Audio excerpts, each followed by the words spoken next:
Don't feel like a punter, feel like a favourite with our best odds guaranteed on all UK and Irish races.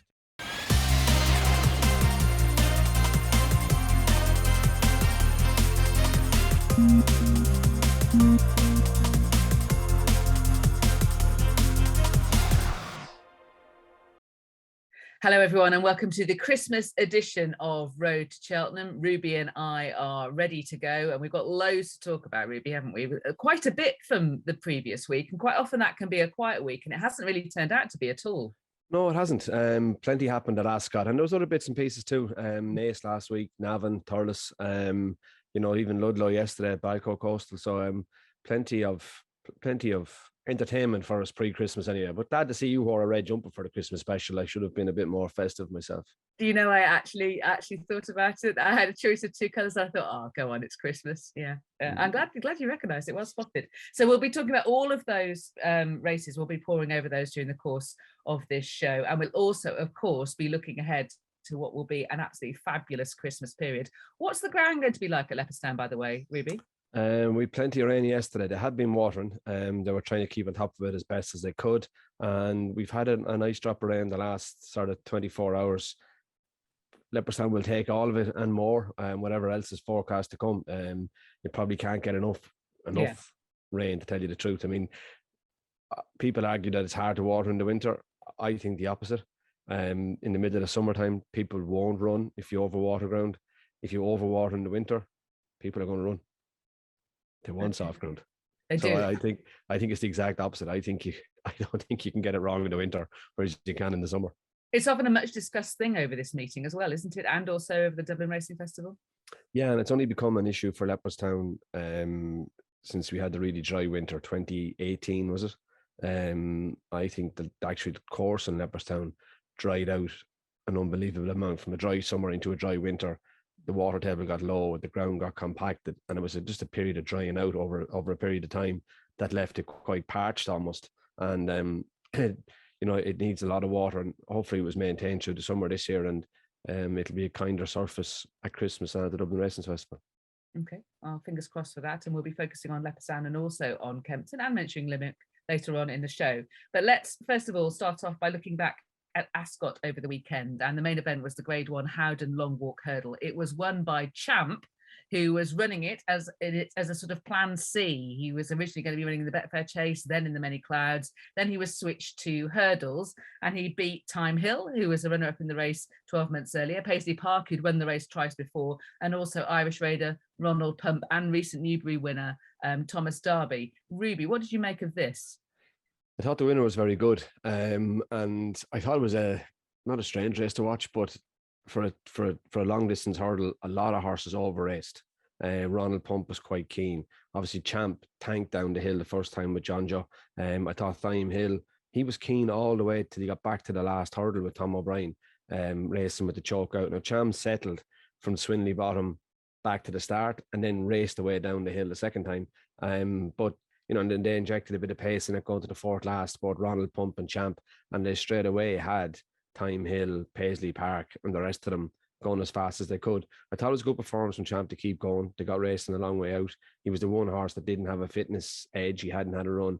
But the last 50 yards, he was the one seeing it out the best. So I'd say it was a really good performance from a very good horse. I mean, he's only run 16 times. He's 9 rising 10. He pulled up in the Gold Cup. He fell in a dipper. Other than that, he's been first or second in every run of his life. We just don't see that much of him, but he's a hell of a good racehorse. Yeah, I'll come back to Champ in a moment. Let's have a look at the horses that he's beaten. Time Hill was bouncing back from a poor run in France. What are you expecting from him from here? I think he'll improve again. I think he'll settle better with that run under his belt as well. And like I always thought it, maybe because I rode big books, and that's just what he did. But I always feel 3 mile hurdlers need to race behind the bridle, not on it or in front of it almost. And if he settles better, his finishing effort will be better. I thought Paisley Park took a step in the right direction. I thought he'd been regressing. I thought this was definitely a step back in the right direction for him. Thomas Darby, he's an admirable horse. Probably got lucky in Newbury. He was on a going day when he caught others that weren't quite. And I think that's just Thomas Darby where he finished at the weekend. And Ronald Pump gave himself no chance the way he pulled. And maybe the blinkers could come off him. I think at 3 miles, if you took the blinkers off, it might help him to settle.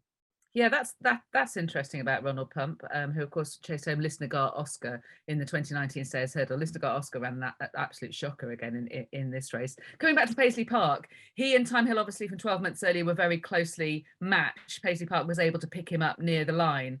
I felt like Time Hill gave his running, and although it was better from Paisley Park, he's still operating at a level lower than last season, and obviously quite a bit lower than in the season that he won his Stayers Hurdle. Yeah, but I thought a lot of his runs lately had been worse and worse and worse. And whereas on Saturday, it was definitely a step back in the right direction for him. And I thought he did come home well from the last. I thought, he'd been kind of crying enough on his last couple of starts, whereas on Saturday, he seemed to rally again. And maybe when you watch it, Ronald Pump running keen, Time Hill keen, Champ keen, maybe they didn't go that strong. And that didn't suit Paisley Park, who seemed to be staying strongly from the last hurdle home. Yeah, Connections Emma Lavelle took off the first time cheek pieces that they tried and produced a sort of back to front performance from him at Newbury, put on a tongue tie, which he'd worked well in, and a cross noseband, and reverted to more patient tactics, and it was a bit better. But Champ, we can often all get mixed up at times, and I did it as well, trying to make a slow horse quicker with the application of blinkers or cheek pieces or anything like that. But all you do is what happened to Paisley Park in Newbury. You make them run the end of the race at the start. And, Paisley Park's an honest horse. He just lacks a gear. And, a real test of stamina suits him. And he could be heading back to the Cleve. Might he see Champ there? Because the immediate post-race reaction from trainer Nikki Henderson seemed to be that he was still thinking this is a Gold Cup horse. He's got that name. He was always deemed to have that ability. We asked everybody, the roadies out there, what they thought. But first of all, I'm going to ask you, what would you do with Champ, Ruby? My opinion hasn't changed. And I suppose now I'm this side of the microphone. It should have changed in that you want to see the best horses in what you perceive to be the best races. But I always wanted a horse to be in the race I thought it could win. And when I'm looking at Champ, I would be putting him in the Stayers Hurdle because I think that's the race he can win. I think Manila Indo and At Plutar are operating at a higher level to Flooring Porter, Classical Dream, maybe, and the English Stay and Hurdle horses as well. I think the Gold Cup horses are better horses than those. So if Champ was mine, he'd be running the race he could win, which would be the Stayers Hurdle. Most likely win, sorry. I know what you mean about the Gold Cup is the Gold Cup, but I like the Stayers Hurdle and the Staying Hurdle division. I like all the different divisions, and I want them to be strong. And I think that I agree that I think Champ just looked much more comfortable over a hurdle. He wasn't doing that awkward sort of screwing thing to his left, which clearly when he was feeling his back, he was doing in the Cheltenham Gold Cup. But there's also signs of it in the game spirit as well. There were, but there should have been in hindsight. It was only 4 weeks from the game spirit to the Gold Cup. He didn't just develop kissing spines in overnight. So they would have been coming on for a while and coming at him for a while. So we look back at it in hindsight, they probably were at him in the game spirit, but I'm sure Nikki Henderson thinks he has that rectified. And the other side of the coin is, and whatever way you dress it up, nobody goes to the sales to buy a Stayers Hurdle horse. You sound like everybody wants. I know, but it's such a true statement. When horses stand in the parade ring, everyone wants to, or in the sales ring, everyone wants to go Cup horse. That's what the dream is. So I can understand Nikki Henderson's reaction standing in the ring in Ascot, thinking, with a run under his belt, I can get him fitter. I think I have his back sorted out. Yeah, you have to have ambition too. Yeah, but he just travelled so well all over these horses. He jumped so well. He really looked like he liked it as well. And didn't you think he idled? I don't know that he idled. I'd say himself and Time Hill quickened, and he just outstayed him. I think he just kept pulling out. Maybe he idled a little bit going to the second last when he was on his own. But that's what I meant. Yeah, possibly. But I'd say John Joe probably let him a bit as well. They had got racing plenty far from home, and it was his first run of the season. So I'd say John Joe just waited for the opposition as much as the horse idled. Okay. Well, we asked the roaders what they thought. The question was via social media, which race will Champ win this season? And we put the Gold Cup, the Stayers Hurdle, and neither as various options. And I'll just run you through what everybody thinks. So Two-Headed Horse has contacted us. He reckons it depends on Chantry House's King George run. The fact that you could be considering a horse of Champ's calibre for anything less than the Gold Cup might be telling you how highly they rate Chantry House. Gord says if it wasn't for his back issues, he'd already be a Gold Cup winner. He's a chaser whose class allows him to hurdle as well. He's got gears. He's an RSA winner. It's a simple decision, in his opinion, to go for the Gold Cup. Stevie Steve cites the Manila, Indo and Allaho form in the RSA and that he looked good over fences at Newbury. And Will Hickman needs to wash his mouth out with soap because he's comparing Champ to Corto Star, Ruby. People very quick to give up on this horse over fences. Corto Star's first 5 runs over fences were 1F, 2-1F. Champs are 1-1F, 1-2P. Corto used to belt the final fence. Long Run would get low. Bobsworth would rub half the fences, and Synchronized wasn't a great jumper either. So those 4 are in the Gold Cup camp. Anything they had to say that sparks your interest? Sparks, all right. I know the sparks a reaction, definitely. Yeah, Corto Star was 4 rising 5, maybe 5 rising 6 when he does runs, not 9 rising 10. Well, that's the other thing about Champ, isn't it? That his age. I mean, there's only been 1 double-digit winner of the Stayers Hurdle. That's Crimson Embers at the age of 11 back in, I think it was 86 or something. I mean, Champ's... You remember that, too? Pardon? You remember that, do you? I do, actually. Crimson Embers was a favourite in my grandmother's household. I do actually remember it, embarrassingly, yes. Yes, I do. But Champ only started as a 5-year-old, didn't he? And, you know, he's had, of the subsequent seasons... I think at least 3 have been, 2 at least have been truncated. Yeah, they have. It looks that way. I mean, he's obviously it looks like he's had little issues most of his life and not been the most straightforward horse to train. But 9 rising 10, can he win the Stayers Hurdle? I just think that there's every chance that the first 2 in last year's Gold Cup could be better horses. But then again, if you're Nikki Henderson, what do? You watch the King George, you watch the Savills, you watch the Doran Engineering Hurdle at Leopardstown, and then you decide. You watch all the opposition first before you make any decision. Yeah, but I mean, Champ was flattered, wasn't he, in the RSA, picking up Manila, Indo, and Allaho when they'd gone too hard? You'd say flattered, I'd say lucky. Either. We're kind of saying the same thing in different ways. We've got a few that are in the Stayers Hurdle camp. Michael Hall says he's making assumptions that the owner will leave the decision to the trainer, who will go for the Stayers because Champ is a better jumper of hurdles and has put up performances which puts him in with a decent chance. Too many assumptions for a bet. Rob Chadwick says he'd like to see him do it again, but how can you go anywhere but the Stayers Hurdle after that performance? Travelled like a dream, fluent over his obstacles, stayed on Durley in the closing stages. Running the race, you have the best chance of winning. Rob, have you been looking over Ruby's shoulders at his nose? Me and you are on the same page. Very, very much so. Patrick says, and this is clearly comes from the heart, as my osteopath once told me, once you have back trouble, it can only be managed and not cured. So on that basis, I think Champ will remain capable of greatness on a good day, but on a twinge day, forget it. And sadly, he tells us, Champ can't speak. I fully concur with that as well.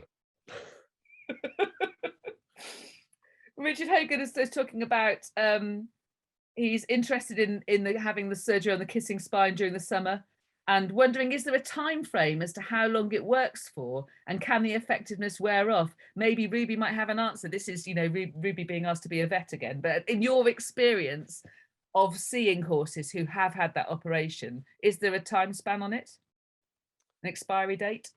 I don't know is the honest truth. But if you go back to the previous tweet about back pain only being managed and never being cured, I would believe in that. Finally, those are all the Champ answers, and overwhelmingly you all voted for the Stayers Hurdle, which I think, well, we know Ruby agrees with and I agree with as well. But there was one dissenter. This is at D94821, or D9482 as he's known to his friends, and he says Thomas Darby will have him at Cheltenham. For best turnout. Those 6 minutes at Newbury were a complete aberration in my view. Right, okay, so Champ is I think the clubhouse leader for this season in this division. Would you have it Yeah, right now, look, you're at the halfway stage. You've had Newbury, you've had the long walk. Obviously, Time Hill had dipped his toe in the water in France as well, but that was always going to be hard first time up. That's a championship race in France that they've been aiming at with runs, horses having runs in August and September. That was always going to be hard. But yeah, I'd say he is definitely. Champ is the one that he is favourite, is he? I'm assuming. I think he's second favourite. But I will check that. What do you? Let's move on to the Dawn and Engineering Christmas Hurdle. Whilst I check that point, because this looks like an interesting matchup as well. So we've had our significant, Grade 1 in Britain. Now it's over to Ireland to see what the staying hurdlers can do there. Let's start by talking about Flooring Porter, shall we? Who, of course, is the title holder at Cheltenham for the Paddy Power Stayers Hurdle, but he hasn't completed on his last 2 starts. No, he ran away going to the start in Punchestown and got himself in a right mess before the race even started. So that was a non-event. And then he fell at the second last hurdle on his comeback run in the Liz Mullen, which we highlighted on an earlier show. Just, got too brave and ended up catching the top of the hurdle. But if you go back to his run in Cheltenham last year, Lydia, I didn't see it coming. It was form is form, but this time last year he'd won a handicap and then he went and won this race. He just improved incredibly through the season. He ran right away from Sarah de Burley to win it, and it was a good performance. And if you owned him, trained him, rode him, you're entitled to think we'll go back and do it again.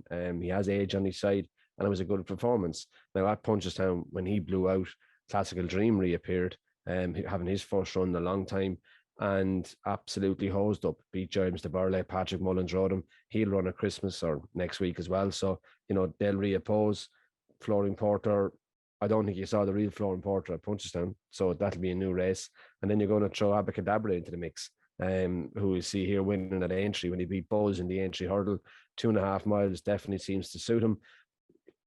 I think stepping up and trip could be the key to Abacadabra. I think he's a pacey horse. People always say, I idle in front and he's quirky, he's whatever. I don't think he ever had the gears to be a champion hurdle horse. And I think going up to 3 miles against slower horses, he will be the fastest one. And that's when his gears can be used. I think he's a big runner. Yeah, he's a really, really interesting player. It's an interesting shout going up by 1/2 mile and trip from Gordon Elliott. The track at Leopardstown, is that going to suit Flooring Porter well? Yeah, I'm trying to think. Day 3, won the race. It could be a continuous running rail by the 3rd day at Leopardstown. I think for the last day they go right to the inside. So if you imagine on Sunday the hurdles will be out by the fences, they'll move in 7 yards each day for the 2nd and 3rd day, but they jump right to the very inside for the last day and leave the middle track for the Dublin Racing Festival. So yeah, there could be a continuous running rail all the way by the 28th, and that would suit Flooring Porter. And Classical Dream. Now, clearly he only ran once last season. That was that Grade 1 success at Punchestown. He's only won 3 times prior to that since he won the Supreme in 2019. That's his issue, isn't it? Actually getting onto the track. It seems to be okay at the moment. Yeah, he's had a clear run. He worked Tuesday morning. Paul rode him. He worked pretty well, actually. He's in good form. He's a hard horse to tell with. He was quite hyper as a young horse, but never actually fast, if that makes sense. Yes, it does. He was fast in his head, and that's why going to 3 miles definitely suited him last year. But yeah, it's a starting point for him, and hopefully he'll run a good race. Yes, and so he did look a lot calmer with the application of that hood at Punchestown, and that sort of stopped him being such a loon, has it? Yeah, it has. But funny, like even he didn't wear it in Cheltenham, but I wanted to take the earplugs out of him in the Supreme, because he was a loon from the parade ring to the start. When the race started, he was always going to be going almost as fast as he could. So yeah, I think going up and trip has really suited him. Okay. Let's have a look at the betting for the Dawn and Engineering Christmas Hurdle, but also looking on to the 2022 Stayers Hurdle. And the answer to your question is that Classical Dream and Champ are joint favourites in some markets, but with some bookmakers rather. But some bookmakers have Classical Dream edging Champ by about 0.5 point in terms of anti-post at this point. So what are your thoughts at this stage? The Christmas Hurdle, who are you envisaging as the likeliest winner? I think it's a really good race. I'll obviously be hoping Classical Dream wins, but I think Abracadabra is a big runner, and maybe I will eventually have to give Flooring Porter the credit he deserves if he goes and beats them all again. I think it's a great race to watch. I think there's a couple of cracking races at Christmas that you're just going to have to watch and learn, and that's, look, I'm not an anti-post punter, so it doesn't really bother me, but it will definitely be a case of we'll know a lot more after the events. Yeah, I'm looking forward to picking this after this race as well. It should be a good one. But we're going to end this section with a horse that should have been making his mark in this division this season, and that is Buzz, who sadly sustained a pelvic fracture during routine canter when prepping for the long work hurdle last Friday. That's one of the reasons, I think, why Nikki Henderson was reeling, wasn't it? I mean, he was expecting to have, Buzz as his kind of number one in the race, and Champ ended up winning it, and he's still kind of, processing what's happened to the two of the horses. Yeah, and obviously a blow for Nick out of Bonville as well. I mean, you're declared to ride Buzz. Champ goes and wins. John O'Neill's at the riding him. You don't get back on him. Double whammy for him too. But pelvic injury, I actually haven't watched Jess Stafford's updates, but from looking at them and watching them in Willie's, he should make 100% recovery. Yes, well, funny enough, we have an update from Racing TV's very own Jess Stafford, who is reporting on behalf of owners Thurlow Thoroughbreds, and we end this section with an update on Buzz from Jess. So a quick update on Buzz's pelvis fracture. I'm pleased to say so far so good in these very early stages. He is out of the woods in terms of the first 72 hours, which is always very crucial that the horse doesn't hemorrhage, get too distressed and the fracture to worsen. So that hasn't happened, which is great. Buzz remained very calm and still, cross-tied to his favourite section of his box, which was very well organised by the Seven Barrows team. So that means the fracture is relatively simple and the vet has been pleased with him. What will happen now is that he'll be on 6 weeks box rest and he is out for the season. But he is only 7 rising 8. And he has still got a big future ahead of him, we like to hope, on the racetrack, all things going well. So we keep our fingers crossed that these next few months work out well for him in his recovery, and we'll be back on the racetrack to try and prove whether he can stay 3 miles or not, and hopefully be back as part of the Road to Cheltenham next year. But I was delighted to see him weight bearing on all fours when I saw him on Sunday, and I just want to say a big thank you to everyone for all your well wishes, and a big well done to Buzz's neighbour Champ for winning the long walk hurdle, and a very Merry Christmas and thanks to everyone. Now it's time to talk about the Novice Hurdlers, and John Bond was a particularly brilliant winner at Ascot on Friday, and we're going to start this section by talking about him. And actually I'm going to hand over to Ian Goran because he has a question for us. Take it away, Ian. Hey guys, just wondering if Ruby could explain why John Bond will definitely improve for running in a stronger pace of race.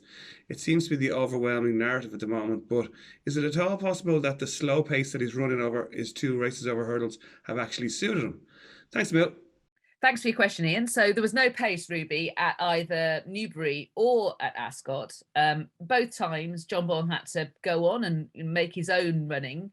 For a horse that's reputed to be quite zippy, that people were worried about him getting sweaty in the Newbury Gallops morning, in races themselves, he's actually quite professional, isn't he? Yeah, I was out in the middle of the track in Newbury actually when he went to the start that day, and I must say I loved him cantering down past me. For a horse with such little experience, he was so clued in and focused as to where he was going. I just thought he had the presence going to the start even of a really good horse. And yeah, look, of course you can make the point that he's won 2 slowly run races, so he's the fastest horse. And therefore, what is everybody saying? Why would he be better when they're going quicker? I think when you watch him in Newbury, from the 4th hurdle when he gets to the front, he pulls his way there with Aidan Coleman, and then to the 5th hurdle, and round the bend into the home straight. In that short space of time where he's up the ante to a higher speed, only Good Risk at All is able to go with him from that far out at a pace that looks really comfortable for John Bond. He comes out of Aidan Coleman's hands at the 3rd last. And as you watch him quickening from there to 2 out, you never see a sudden injection of pace. It just seems to be a lengthening of his stride, and he's covering more ground than the horse behind him at an easier rate. and the same way down to the last hurdle.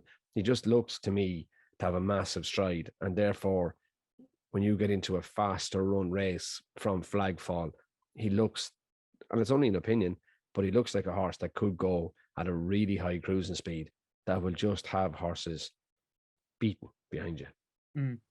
And I suppose he has that option, probably not ideal, that if it does end up being a crawl, I mean, he wouldn't want to not use that lovely stride that he's got and his good jumping technique. You know, he can go forward. It might not be ideal, but they can do, and he has experience of it.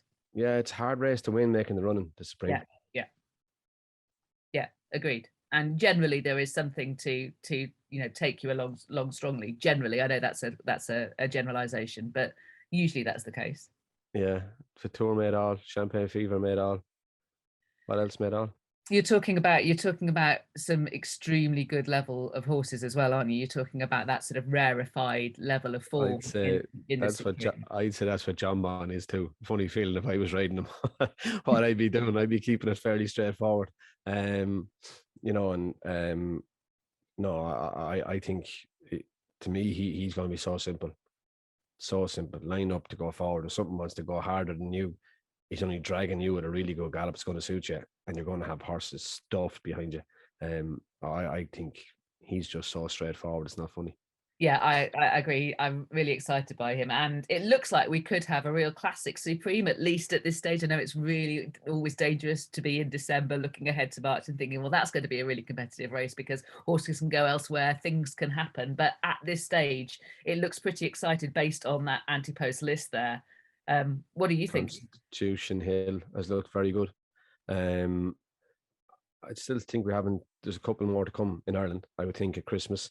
I Am Maximus at Newbury last week. Did he look like he could be a Supreme horse? Probably did. He was a little bit keen over the first fence, and if you watched him going up past the stands, I Am Maximus, he was very free in Newbury. And then, started to settle a bit better in the back straight, jumped the third last really well, very good at the second last, got in tight to the last hurdle, but powered home from there. And Nikki Henderson is not afraid to run multiple horses in the Supreme, is he? Has run a couple of times. Yeah, he has. Yeah, absolutely. This horse, I mean, he really built on his debut behind JPR1, didn't he, to beat Raymond Tusk on that occasion. I was wondering whether he might want to go up in trip, whether he might be one of the Ballymore crew from maybe the Nikki Henderson team. Yeah, he could be. He'd want to settle better though. And he was quite. Now maybe there's just no gallop, but maybe going to gallop, he would be a pretty straightforward ride. But you'd like, to me anyway, going the further you go, the more you have to settle. Sticking with the Nikki Henderson team, let's talk about Balco Coastal, who followed up his Huntingdon win with success at Ludlow on Wednesday. Yeah, and Ludlow's, to me, always reminds me a little bit of Thurles. It can be a hard track to win far on. Now, Frere Darmay of Skelton's gave him a run, and he wasn't great at the third last, Balco Coastal, but the two of them, to be fair to both horses, they pulled a long way clear of the third horse. So if the Skelton horse wasn't in there, you'd be raving about Balco Coastal. Maybe the Skelton horse is a fair horse as well, and it's a good performance. But Nico had to. I think if you backed him at 4-1 on Lydia, you were fairly nervous between the last two hurdles. Yeah. I think that's fair. Let's think about the other horses that Nikki Henderson has got. He's got Constitution Hill, who is the horse that you really like the way he finished out at Sandown. He'll be heading back for the Tolworth Hurdle, you think. But going back to your point about horses that have yet to come out, well, we've got Largy Debut, who was that really impressive winner at Cork, who beat Kilcrut, and he's entered in the Future Champions Novice Hurdle, sponsored by Paddy Power at Leopardstown over the Christmas period. And of course, the Sir Gerhard, the winner of the Cheltenham Bumper, who is yet actually to set foot in public over hurdles. Are we likely to see him over the Christmas period, Ruby? I think you'll see him on Sunday. I had the pleasure of riding him the other day, and I thought, whoa, I can see what all the fuss is about. But yeah, I think you'll see him on Sunday. He's in great form. I wouldn't be surprised for Kilcrut to turn up, maybe not at Christmas, but the Christmas period could be first weekend in the new year. But Largy Debut, it'll be interesting to see how he runs at Leopardstown, and does that bolster or flatten Kilcrut's form. It looked a really good performance on the day. And time will tell, but he looked really impressive on that occasion. just to finish off the Nikki Henderson team, there's a couple of ex-flat horses, King Ottokar from formerly with Charlie Fellows, and the Dante Third Surfman from Roger Varian's yard, which will also be interesting horses coming out for him. Let's go over to Nace from last week, Ruby, because there was a horse called Hawaii Game trained by Willie Mullins, who managed to do pretty much everything wrong and yet still win by a very wide margin. Yeah, a little bit like I Am Maximus. He was very, very keen early on. Paul Townend stepped in for Mark Walsh on this occasion. Was keen down to the first and had a look around. Was very keen going to the second hurdle. Now his jumping got better as he went on. And by the time he got to the third last hurdle, he's attacking the hurdles, but he's starting to jump to his right. He was right again at the second last, but got to the last, gets in close enough to it, but gallops away from it and wins impressively. Now, obviously, the Henry de Bromhead last to short, I think his name was, made a mistake at the last, and that probably flattered Hawaii Games, but Hawaii Games had done everything back to front, and I'd imagine coming down a trip, he looked like a horse that could come back down to 2 miles Hawaii Games. Yeah, he did really well. The short go is the Henry short go. Yeah, who shaped quite promising in his own sphere as well.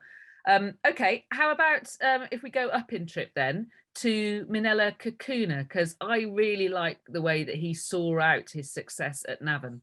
Yeah, and obviously the biggest part about this race, Lydia, was the defection of Journey With Me, who was a non-runner. Very exciting bumper horse of Henry de Bromhead as well, last season bumper horse.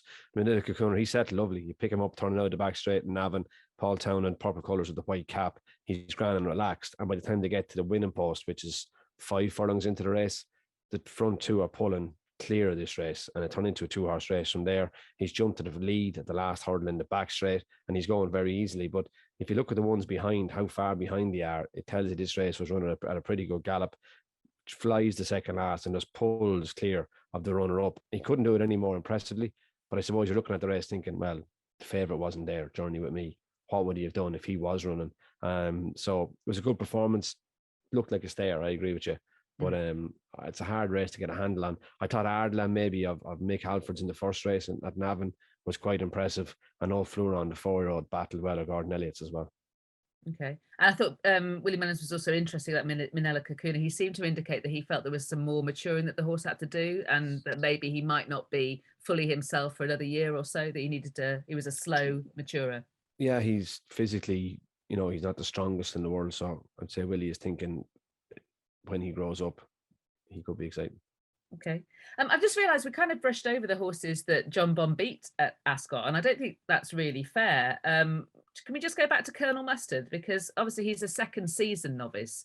He was second to Echoes in Rain in a Punchestown Grade 1, and I thought he ran really well when finishing second behind John Bond. How about you? Yeah, so did I. And Lorna Fowler has always campaigned him at a pretty high level. He did run really well, Colonel Mustard, and he adds credence to the form. Is that the word? Yeah, I think substance. Yeah, absolutely. Yeah, I think he does. Pretty decent horse. I think he's entered in Kempton over Christmas, or maybe he's not. Thought he was at some stage anyway. But yeah, he's a decent horse. I'm glad John Bond beat him all the same. I think to be the next level, you have to be getting the better of Colonel Mustard. Yes, and he's a 33-1 shot for the Supreme. Lord of Fowler, formerly of this parish, has suggested that he might be heading for that anyway. And he's one of those horses that's got beaten by a big name and has ended up being too big a price, I think, on the basis of his form, is the only point I'd make about that. Just something to bear in mind as the race gets closer.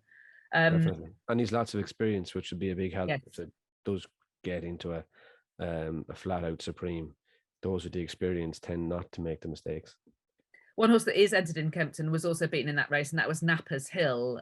He was unbeaten going into that. What did you make of him? Be surprised if he runs in Kempton. And I think as a novice hurdler, he's just at 2 miles below that level.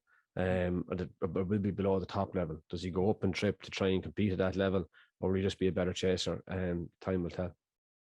One horse I did pick out that was beaten in that race, though, was the filly L.A. Bell, who was carrying a penalty for her success in Listed Company previously. She just got outpaced, and then she almost managed to grab third. I was really interested to step up to the 2.5 miles and races like the Dawn Run ultimately at the Cheltenham Festival. Yeah, and that's obviously on the news course, so it does suit a stay in type, 2 miles and 1.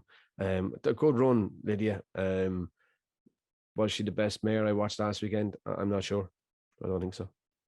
Okay, well, let's talk about mares then. Was Brandy Love catching your eye? That was at Nace on Thursday, wasn't it? She won Yeah. on the debut over hurdles. She did, yeah. Look, she was really good on her first run the bumper last year. She was obviously second then to Grand G at the Dublin Racing Festival. But look, she was a little bit keen, very brave at the first hurdle with Paul Townend.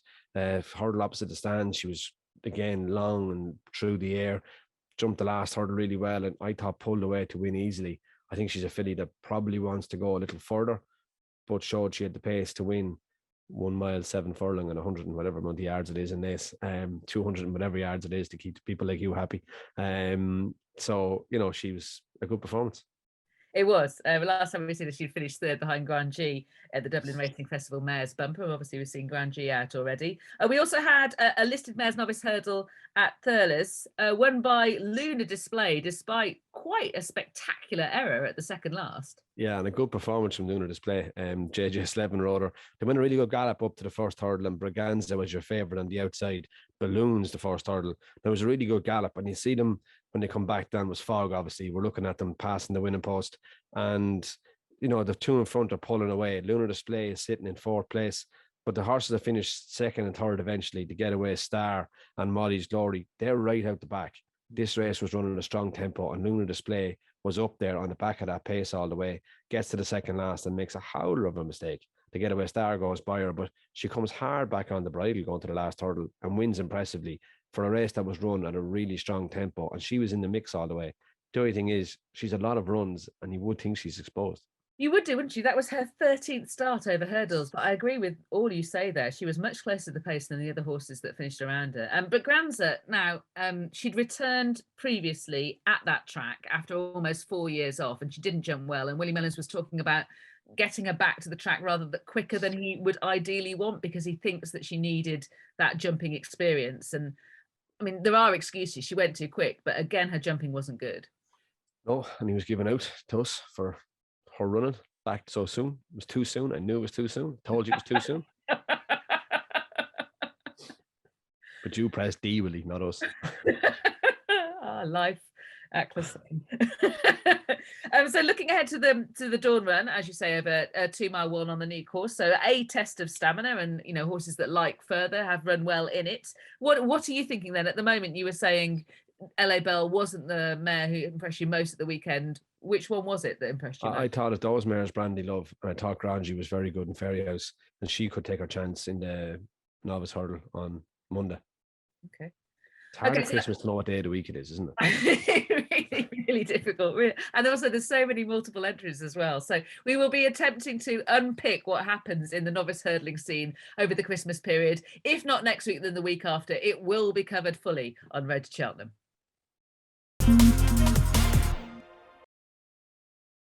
So it's Novice Chasers next, and we're going to start by talking about Pic D'Orhy, who won a Grade 2 at Ascot. He should really, by rights, be a dual Grade 2 winner, shouldn't he, Ruby? Because he tipped up when going really well, 4 out at Newbury. And here he faced lesser opposition, but a track at which he'd fallen before in a previous season when chasing.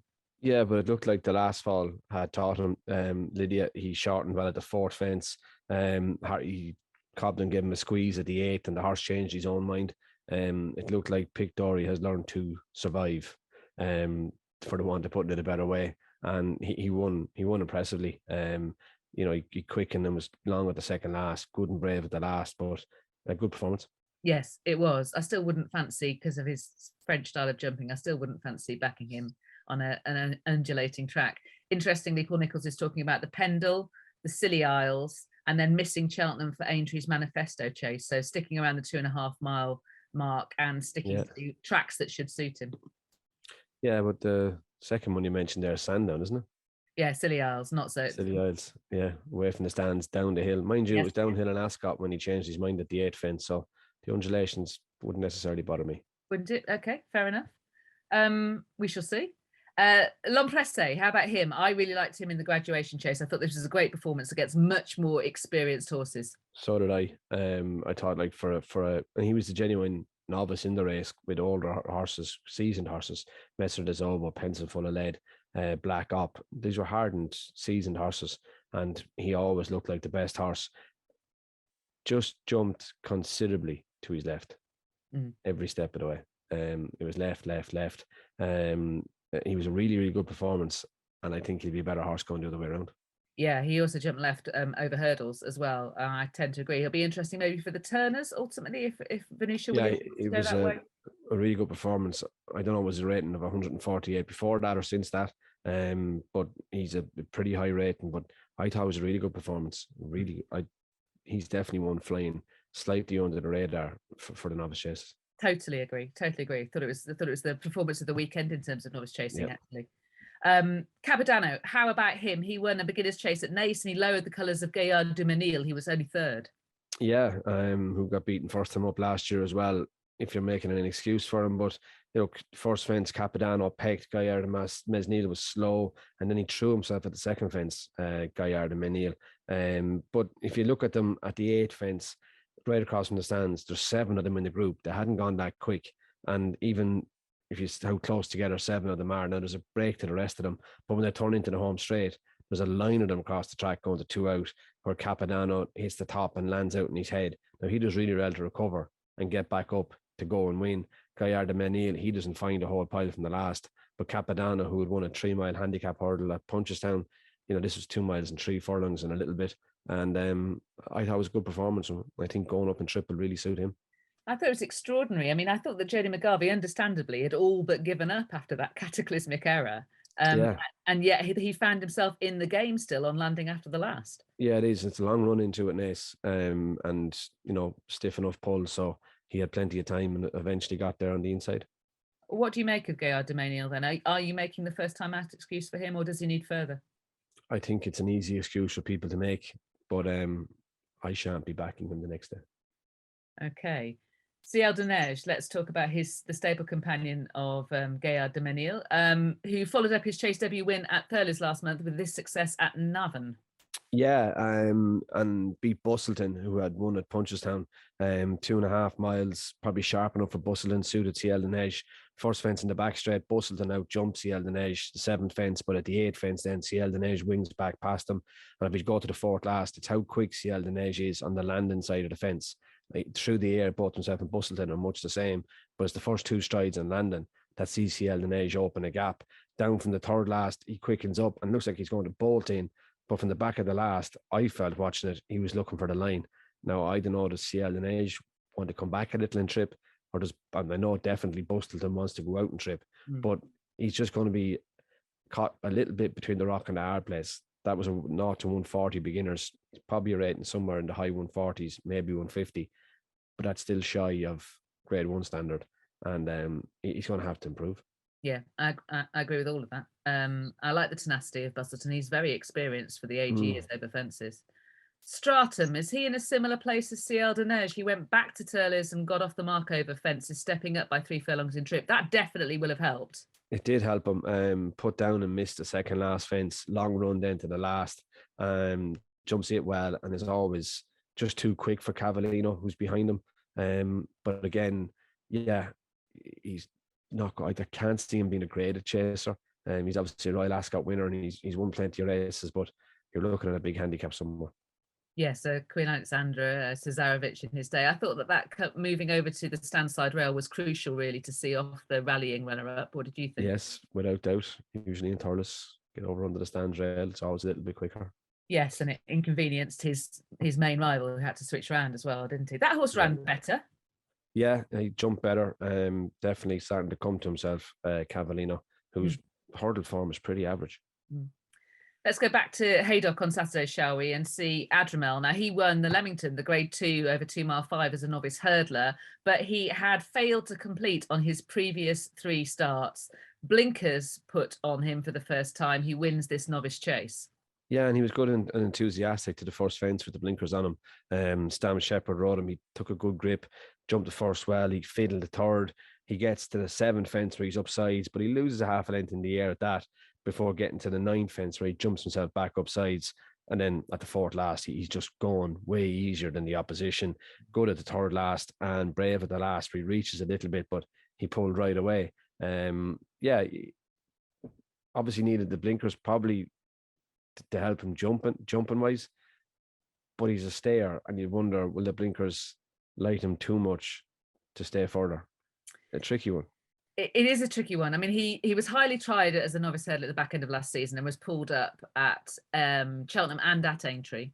I think it was in the Albert Bartlett, and then I think it was behind My Drogo at Aintree. And on his seasonal debut, they went to Exeter with him, but without headgear. And Tom Lacey was saying after the success at Haydock that the horse had just schooled so well that he was kind of gulled into running the horse without any headgear, and he'll never make that mistake again. Yeah, but it'd be interesting. Like, do you keep going at that trip with him? Like, is he going to be an Arkle horse?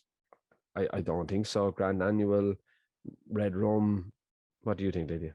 I think he's a stayer. Now, Tom said afterwards that he thinks that ground is more important to him than distance, and that he needs deep kind of ground. I just don't think he's quick enough for any of those races that you've just listed, or good enough for the Arkle. So the 2.5 mile novice handicap. Probably. Right, a mare who I think is good. That's still there. They get gate for the mare's chase. With what there? Sorry. The novice handicap chase. No, not at Cheltenham. No, but no, it isn't. But there'll be other comparable races. There's the Plate you can go in against more exposed handicappers, and there'll be other races like that en route. Silver Forever. I've switched to the mares now. Silver Forever. She won at Newbury last week, and I really like the way she did this. What did you think? Yeah, she's a good mare. Bit awkward at the first. Not really sure what she did. But she was much better after that. Fourth fence was a great jump.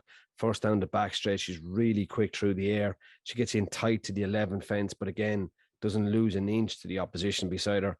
Very good at 4 out, where she's just going so easy. She's really quick through the air. Now, she launched a little bit at the third last. She rubbed the second last, but then she absolutely pinged the last and shot clear on the run in. She's a really good filly. And yeah, she's a definite contender for the mare's chase.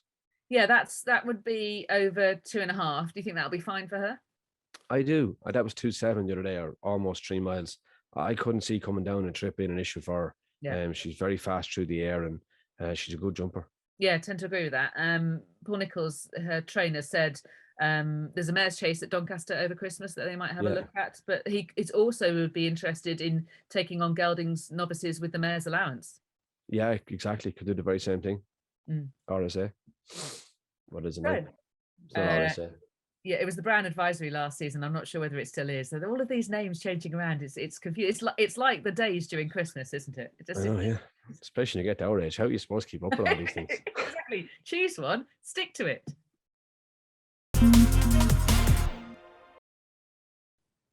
Turns out now that we're doing requests because Ian Powell contacted me to ask this, Ruby. Hi, Lydia. With the news earlier this week that Appreciate It is to be campaigned over hurdles again this season, I was wondering if Ruby could compare the Supreme Novices Hurdle win to the run of Honeysuckle in the Champion Hurdle on the same day over the same course and distance. Merry Christmas to you both. So, Ian, your wish is Ruby's command. Over to you, Ruby. So when we pick up the Champion Hurdle last year, both the Champion Hurdle starts faster. Silver Streak on the right, your shot, the grey horse, he gets to the first hurdle first. Maybe they're more professional, but the open race was in front all the way. Silver Streak again at the third hurdle, down to the third last. They're still in front of the novices. And by the time they get up to the last hurdle, Honeysuckle is well clear of Appreciated. Can we take that literally? Who knows? But on last year's performance, Appreciated has to come up a little bit to get to Honeysuckle. That's a really interesting comparison, Ruby. They've got quite similar run styles, haven't they? Appreciate It and Honeysuckle. Yeah, there's neither of them complicated, Lydia. I suppose the easiest way of putting it. They're both pretty straightforward horses. We know Honeysuckle is. She's a superstar. And look, even with my Willie Mullins hat on, at least we've seen her on the track. We haven't seen him yet. Yeah, that's the point. So I spoke to Willie about Appreciate It, and he explained that it'd been a big disappointment because he'd been absolutely flying. His jumping over fences had been fantastic, but then he just went a little bit lame, a little short in front, and they found some bone bruising. I was asking about the treatment that he's undergoing, and Willie said that it's a matter of rest until it goes, and admitted that he admitted that you can't put a time on it. He said, in 2 weeks' time, we'll re-examine him, and if he's sound, he'll need 2 weeks to get back. So we're looking at early February. So that's the best case scenario, and it's clear from that there is no guarantee that those 2 weeks will be the solution.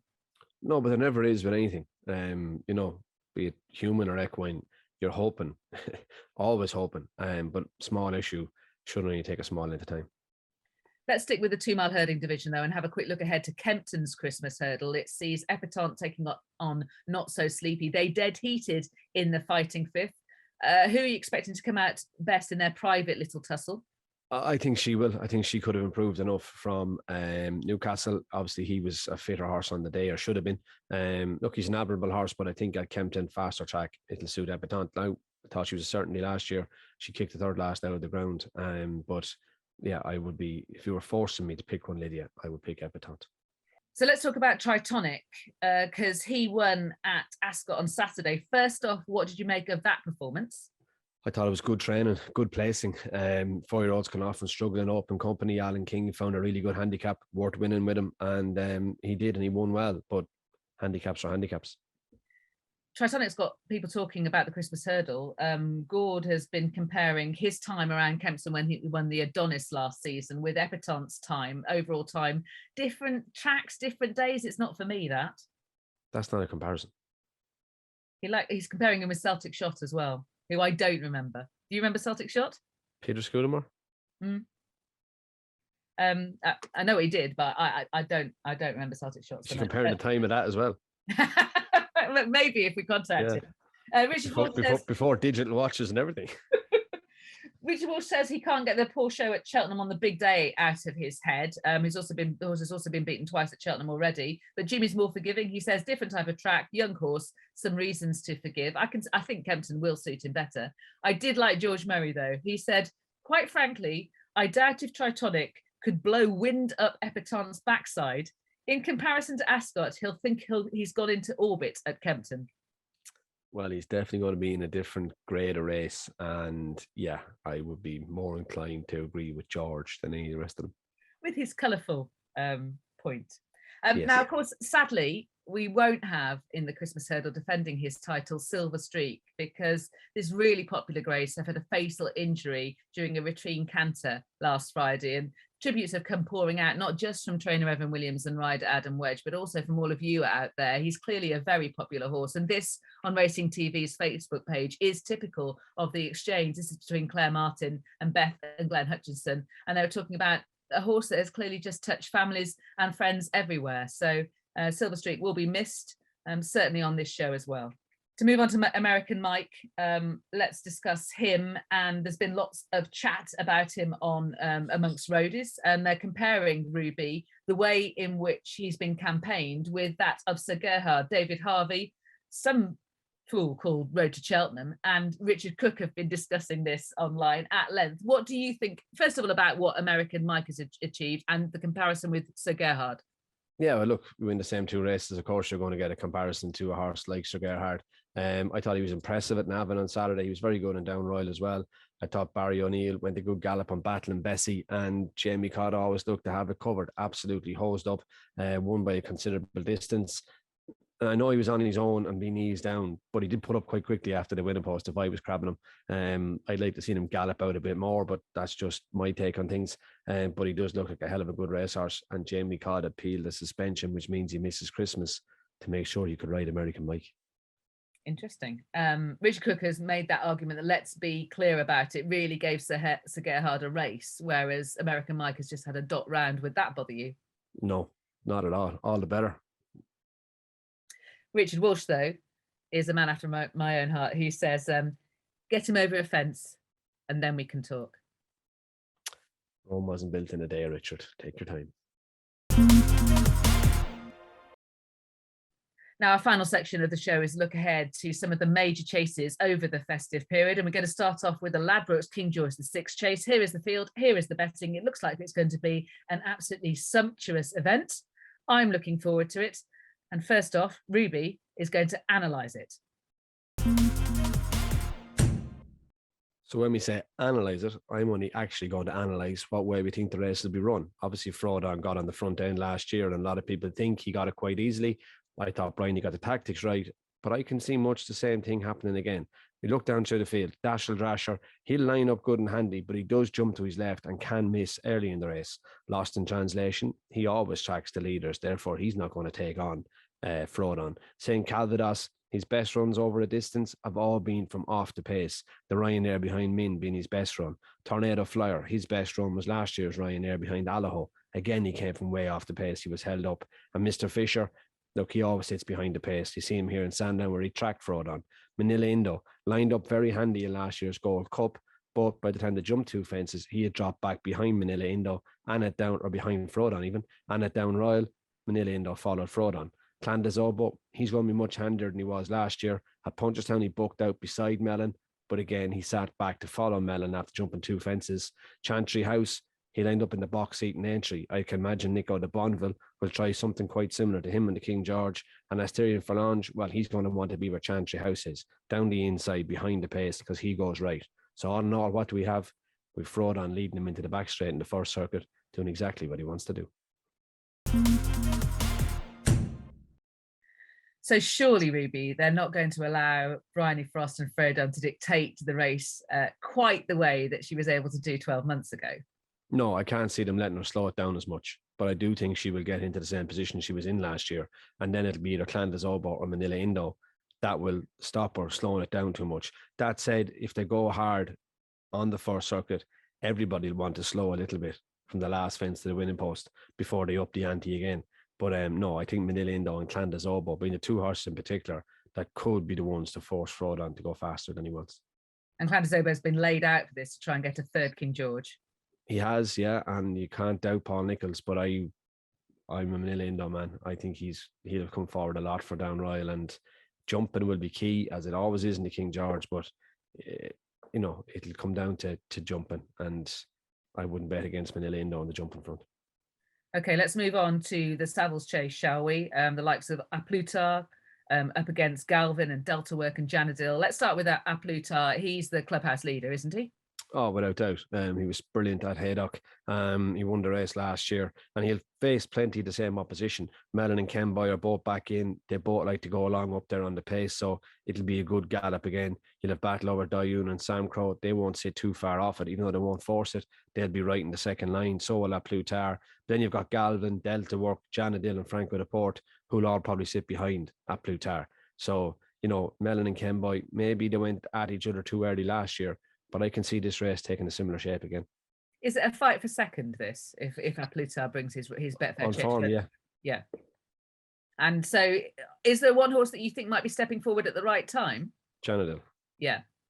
He really finished out the race really well against Allaho, didn't he, in the John Durkan? He did. 3 miles, he didn't probably stay in an Albert Bartlett, but different year, different time. I think he's the one going the right direction. Okay. We're going to hop back to Kempton then for what should be a superb clash between 2 novices. Brave Man's Game for Paul Nicholls and a Hoist and Yaw for Lucinda Russell. Now, how do you see this working out tactically? I think they'll both go. They'll both go forward. They both are strong stayers. I think both Harry Cobden and Derek Fox will believe they're riding the best horse. And I think they'll both go forward. Now, a Hoist and Yaw does go right. So it'll be interesting what Harry Cobden does. Does he get inside Derek Fox, or does he get outside Derek Fox? It's catch-22. You think if you get on his inside, you'll get the better of him, but then you're risking him jumping into you and bumping off you and knocking you down. So I'd probably go the other way. I'd let a high senior down the inside. I'd get outside him. But look, maybe I'm gone uncompetitive in my old age. I very much doubt it. In fact, I know that not to be true. Which one do you think will win? I think Brave Man's Game is the better jumper, but I think a High Senior has unbelievable potential. Yeah, I think they both do. I wonder whether these particular circumstances might favour Brave Man's Game, and I say that with feeling that a High Senior is maybe the better long-term prospect. I'm basically having my cake and eating it too. I'm in the same camp.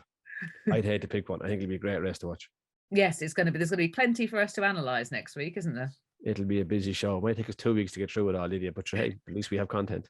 I think it will take us 2 weeks to get through it. I think you're absolutely right about that, despite there being a bumper edition of the show like this one. Thank you very much for watching Road to Cheltenham this week. If you want more, there's always the column racingtv.com/Road to Cheltenham.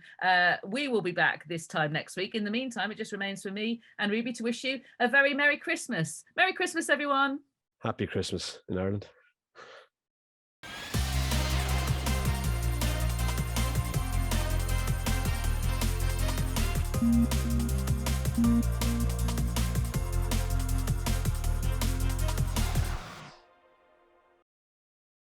Don't feel like a punter, feel like a favourite with our best odds guaranteed on all UK and Irish races.